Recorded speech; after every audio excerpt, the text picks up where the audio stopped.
Bienvenue. Avec la communauté de Woluwe, les pères assomptionnistes vous proposent une petite retraite afin de se préparer à la fête de la Pentecôte.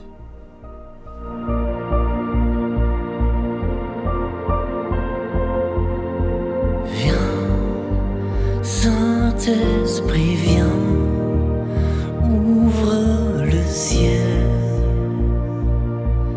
descends sur nous. En ce dimanche 29 mai, se laisser guérir par Jésus. Bien des pages des évangiles nous montrent la compassion de Jésus. Il guérit les pauvres, les blessés, ceux qui se reconnaissent pécheurs. Il témoigne d'une miséricorde sans limite. Il a un cœur miséricordieux. Parmi les textes de l'évangile les plus touchants, on peut retenir le bon samaritain en Luc 10, versets 30 à 35, ou encore le retour du fils prodigue, aussi en Luc au chapitre 15, versets 11 à 32.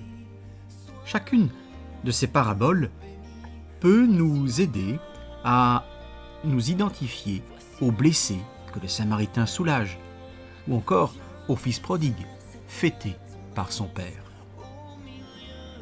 Un samaritain qui était en route arriva près de lui.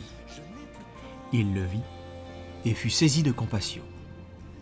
Il s'approcha et pansa ses blessures en y versant de l'huile et du vin. Puis, il le chargea sur sa propre monture, le conduisit dans une auberge et prit soin de lui. Luc, chapitre 10, versets 33 et 34. Le fils lui dit : « Père, j'ai péché contre toi et le ciel.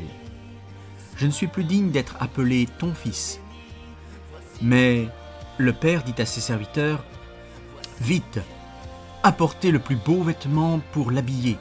Mettez-lui une bague au doigt et des sandales aux pieds.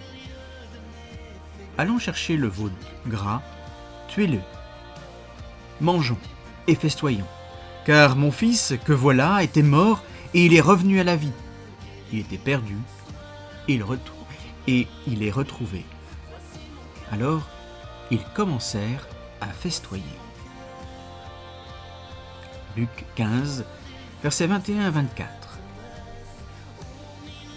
Question du jour. Que te suggèrent ces textes ? Te reconnais-tu dans le blessé, le fils prodigue ?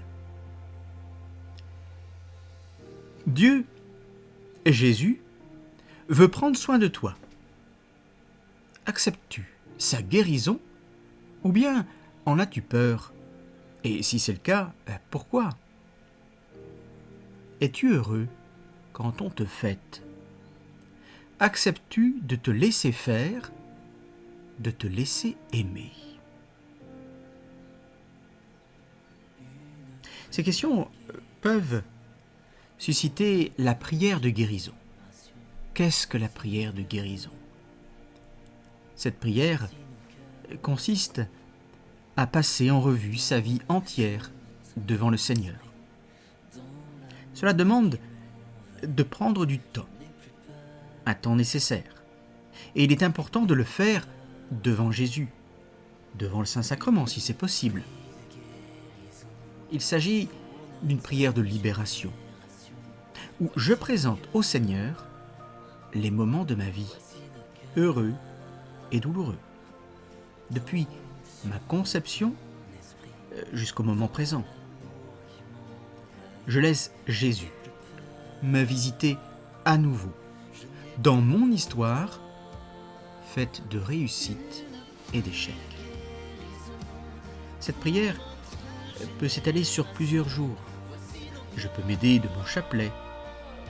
Sur chaque grain, je présente par exemple un événement de ma vie passée et je laisse Jésus poser à nouveau son regard sur ce souvenir. Je rends grâce, ou bien je lui demande de me guérir ou de me pardonner.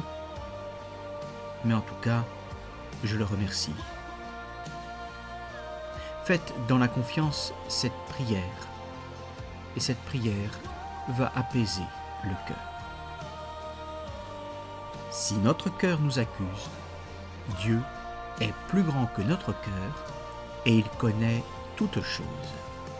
Première épître de Jean, chapitre 3, verset 20.